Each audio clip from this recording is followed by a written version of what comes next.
Hola, soy José Ignacio de la Vega Vandala de la Benemérita Universidad Autónoma de Puebla, de la carrera de Ingeniería Industrial, y este es un trabajo para la materia de mecánica de fluidos y termodinámica. Bueno, hoy voy a hablar de la medición de los fluidos.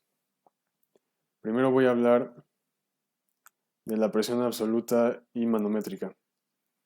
Y bueno, la presión manométrica se le puede denominar a la presión que arroja la medición de un fluido, mientras que a la absoluta es la que se mide en relación con un vacío perfecto. Bueno, la presión absoluta siempre va a ser positiva, ya que parte del cero y este es el vacío perfecto.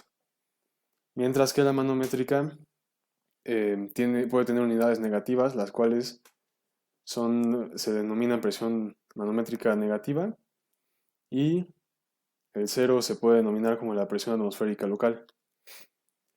Para esto tenemos la fórmula de presión atmosférica es igual a presión manométrica, o bueno, más bien presión absoluta es igual a la presión manométrica más la atmosférica. De esta fórmula podemos despejar si queremos, por ejemplo, la manométrica. Podría ser presión manométrica es igual a la presión absoluta menos la atmosférica.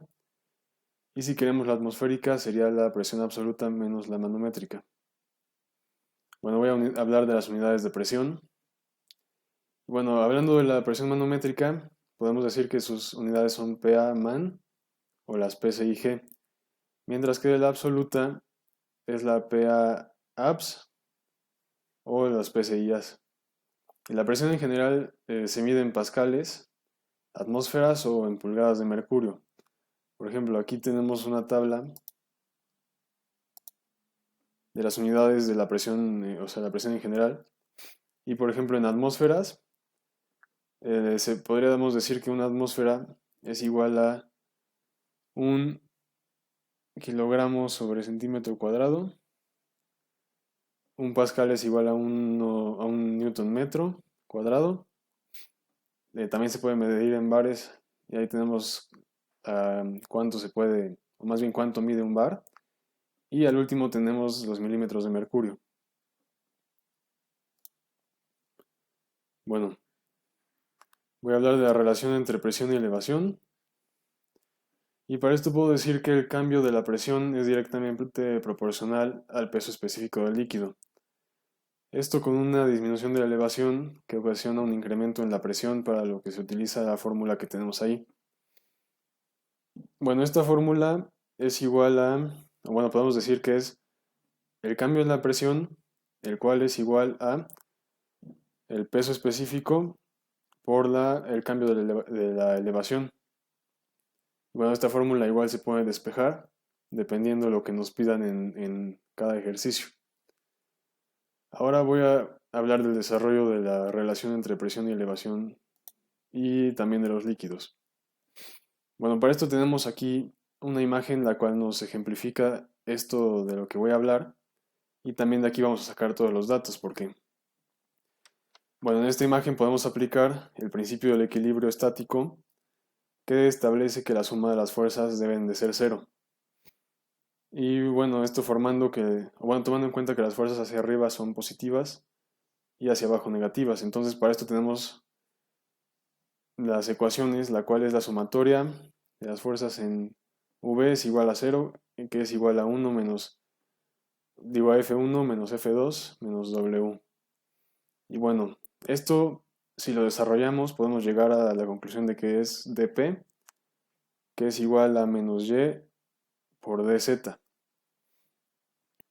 Y bueno, la ecuación de la relación del conjunto, o más bien, esta ecuación es la relación de control entre un cambio de elevación y un cambio de presión.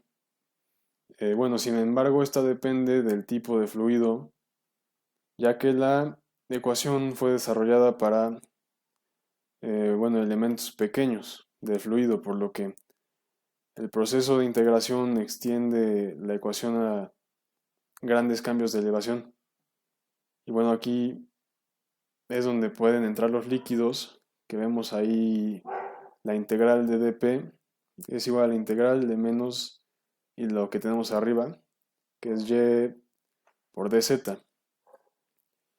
Y bueno, para terminar el análisis debemos definir que la variación del peso específico del fluido con respecto a un cambio de presión. Este se desarrolla de distinta manera para líquidos y gases. Y bueno, ahí podemos desarrollar que a partir de esta misma de las derivadas, podemos llegar a la conclusión de la fórmula anterior del cambio en la presión, el cual es igual a el peso específico por el cambio de elevación. Y bueno, a esto debemos agregar que un líquido no se puede comprimir, mientras que un gas sí. Y bueno, de aquí pasamos a la atmósfera estándar. Y bueno, la atmósfera estándar es un modelo de la atmósfera terrestre que permite obtener los valores de presión, temperatura, densidad y viscosidad del aire en función de la altitud. También tenemos la paradoja de Pascal, la cual también es llamada la paradoja hidrostática, que dice que si se ponen en comunicación varias vasijas de formas diferentes y bueno, se vierte el líquido en ellas, se puede observar que el líquido alcanza el mismo nivel en todas ellas, o sea, se distribuye. Y bueno, la fuerza debida a la presión que ejerce el fluido en la base de un recipiente puede ser mayor o menor que el peso del líquido que contiene el recipiente. Esta es en esencia la paradoja hidrostática. Bueno, vamos a hablar de los manómetros. Y un manómetro es un medidor de presión que la fuerza debida a la presión que ejerce un fluido en la base de un recipiente puede ser mayor o menor que el peso del líquido que contiene el recipiente. Esta es en esencia la paradoja hidrostática. Y bueno, el manómetro más común es el manómetro del tubo en U. Y bueno, el barómetro es un dispositivo para medir la presión atmosférica que consiste en un tubo largo cerrado que en uno de sus extremos se llena al inicio con mercurio. Después el otro extremo se sumerge, bueno, está abierto, se sumerge en un recipiente con mercurio y se le permite que alcance el vacío casi perfecto para poder lograr una medición. Bueno, vamos a hablar de la presión expresada como una columna de líquido. Y para esto podemos decir que con frecuencia cuando la magnitud del flujo del fluido a medir es muy pequeña, en ocasiones se mide con manómetros y la lectura se da en pulgadas de agua o pulgadas H2O. Aquí tenemos la equivalencia de las pulgadas H2O en PSIs, en pascales y pues bueno, aquí podemos darnos cuenta de cómo equivale una pulgada de H2O a diferentes medidas y a pulgadas de mercurio o milímetros de mercurio. Bueno, un medidor de presión es un dispositivo que se usa para medir la presión y la expresión que se aplica en un extremo y el incremento de presión ocasiona que uno de sus tubos se estire. Este hace girar un puntero para que dé una medición que regularmente se da en pascales y otras unidades superiores a cero. Bueno, los medidores de tensión son dispositivos donde la presión que se va a medir se introduce a través de un puerto y actúa sobre un diafragma al que están unidos medidores de tensión. La corriente eléctrica pasa por un puente de Wheatstone que ocasiona un cambio en el voltaje producido y bueno, la lectura se genera en un voltímetro digital.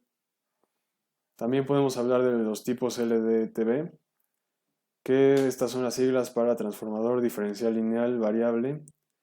Y bueno, este está compuesto por una bobina eléctrica cilíndrica con un núcleo móvil en forma de rodillo. Y conforme el núcleo se mueve a lo largo de la bobina, ocurre un cambio de voltaje para expresiones manométricas. Bueno, se expone a un lado del diafragma a la presión atmosférica, mientras el otro está a la presión la cual queremos medir. También podemos hablar del piezoeléctrico. Y para este primero tenemos que decir que ciertos cristales como el cuarzo y el titanio muestran un efecto piezoeléctrico consistente, o más bien que consiste en que una carga eléctrica a través del cristal varía con la tensión que se ejerce sobre él. Y esto al hacer que la presión ejerza una fuerza directa o indirecta sobre el cristal. Esto ocasiona un cambio de voltaje que se utiliza para medir la presión. Bueno, el resonador de cuarzo, también tenemos que decir que un cristal de cuarzo tiene resonancia. La frecuencia de esta resonancia aumenta conforme la tensión aumenta y disminuye con la compresión de estos cambios de frecuencia que se pueden medir con mucha precisión por medio de sistemas digitales, por lo que los transductores aprovechan este fenómeno para medir la presión con una precisión de 0.01% o mayor. Y por último tenemos el estado sólido, y esta tecnología de estado sólido permite que se fabriquen sensores de presión muy pequeños elaborados con silicio. Y la presión aplicada en una placa ocasiona su deflexión. Este cambio resulta en la capacitancia que se detecta por medio de un circuito oscilador. Bueno, esto fue todo. Muchas gracias.